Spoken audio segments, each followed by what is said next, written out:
हाय, आज पढ़ेंगे disease causing organism in plants. तो माइक्रो ऑर्गेनिज्म से प्लांट में कौन कौन से डिसीज होते हैं उस बारे में पढ़ेंगे, like wheat, rice, potato, sugar cane, orange, apples and other diseases reduce the yield of crops. तो यहाँ पे क्या हो जाते हैं, क्रॉप्स के यील्ड यानी पैदा करने में वो डिसीज की वजह से कम पैदा करने लग जाते हैं।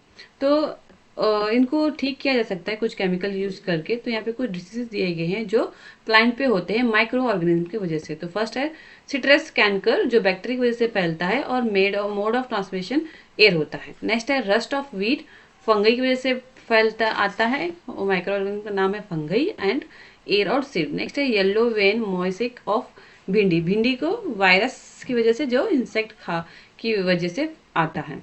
तो यहाँ पे आता है फूड पॉइजनिंग। फूड पॉइजनिंग क्या होता है, बूझू, यहाँ पे एक्टिविटी दी गई है।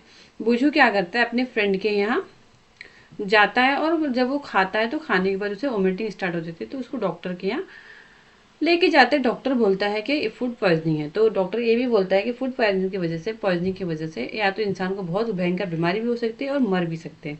तो फूड तो इसलिए फूड को अच्छी तरह से प्रिजर्व करना चाहिए। तो फूड प्रिजर्व कैसे करते हैं, तो फूड प्रिजर्व करने की कई तरीके मेथड है जिसको हमने फर्स्ट चैप्टर में पढ़ा था। चलो और एक बार पढ़ते हैं, पके हुए फूड को हम किस तरह इस्तेमाल कर सकते हैं। तो जैसे ब्रेड वगैरह अगर आप खाने के बाद खुले हवा में रख देते हैं तो क्या हो जाएगा, उसमें फंगई पकड़ लेते हैं और ख़राब हो जाते हैं। इसलिए इसको हमेशा पैक इसमें रखना होगा। नेक्स्ट और एक यहाँ पे दिया गया है, पहली bought some mango but she could not eat them और फ्यू डेज। तो उसने मैंगो लाता लेकिन वो खाती नहीं है। उसको कुछ दिनों के बाद देखती है तो उसमें क्या हो जाते हैं, सड़ जाता है और गलने लग जाता है, बदबूदार हो जाता है। तो फिर उसको फ्लैश होता है कि मेरी ग्रैंड मदर तो भी अचार बनाते हैं, वो भी तो आम का है, लेकिन वो इतने दिनों तक है कैसे। तो वो कंफ्यूज हो जाती है। चलो इसके बारे में जानते हैं वो कैसे हम प्रिजर्व कर सकते हैं। तो salt and edible oil are the common chemical generally use to check the growth of micro organism. तो साल्ट एंड एडिबल ऑयल क्या है, कॉमन चीजें जिससे हम अपने फूड को प्रिजर्व कर सकते हैं।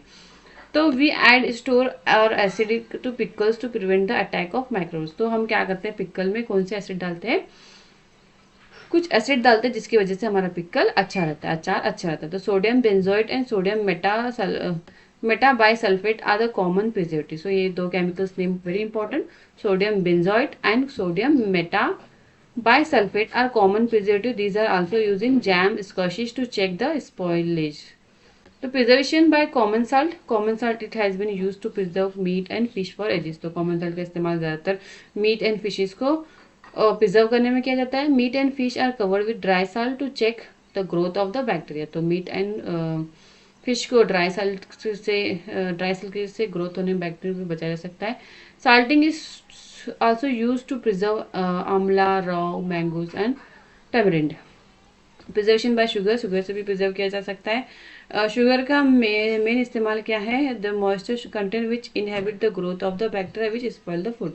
नेक्स्ट है preservation by the vinegar and oil से भी हम प्रिजर्व कर सकते हैं। तो वेनिला एंड ऑयल के इसमें इन्वायरमेंटल में बैक्टीरिया रह नहीं पाता, तो हम वेनिला और विनेगर से भी प्रिजर्व करते हैं। हीट एंड कोल्ड ट्रीटमेंट, आपने देखा होगा अपने मम्मी पापा को, जब अपने मम्मी को जब मिल्क आता है उसको गर्म करके फिर फ्रिज में रखती है। तो इससे क्या होता है कि आपका दूध बहुत देर तक अच्छा रहता है, ख़राब नहीं होता। तो इस मेथड को पेस्चुराइज मेथड कहते हैं। क्यों, क्योंकि सबसे पेस्चुराइज मेथड होता है क्या है, इसमें ये होता है कि 70 डिग्री के सेल्सियस में उसको गर्म किया जाता है, फिर 50 to 30 सेकंड के बाद क्या होता है, सडनली इसको ठंडा करने रखा जाता है, जिसकी वजह से फिर इसको स्टोर किया जाता है, जिसकी वजह से माइक्रो ऑर्गेनिज्म उसमें ग्रोथ नहीं हो पाते। तो this process was discover by the Louis Pasteur, जो इज कॉल्ड पेस्चराइजेशन। तो इसको किसने डिस्कवर किया था, लुइस पैस्चर। तो this name by the pasteurization. So जैसे आपके पैकेट का दूध, मान लीजिए जो पैकेट का दूध आप लाते हैं वो ख़राब नहीं होता। क्यों नहीं होता, क्योंकि उसको 70 डिग्री सेल्सियस तक पहले क्या किया गया था, उसको हीट किया गया था, फिर 50 to 30 सेकंड के बाद उसको डायरेक्टली ठंडा किया गया था, जिस वजह से ये दूध बहुत दिनों तक रह जाता है। Storage and packing, this days dry fruits and even vegetable are sold in the sealed airtight packet to prevent the attack of the microbes. तो एयर टाइट पैकेट में भी हमारे फूड प्रिजर्व रहते हैं। तो ये हो गया आज के लिए प्रिजर्वेशन फूड। सो आगे का कल पढ़ते हैं। Thank you so much.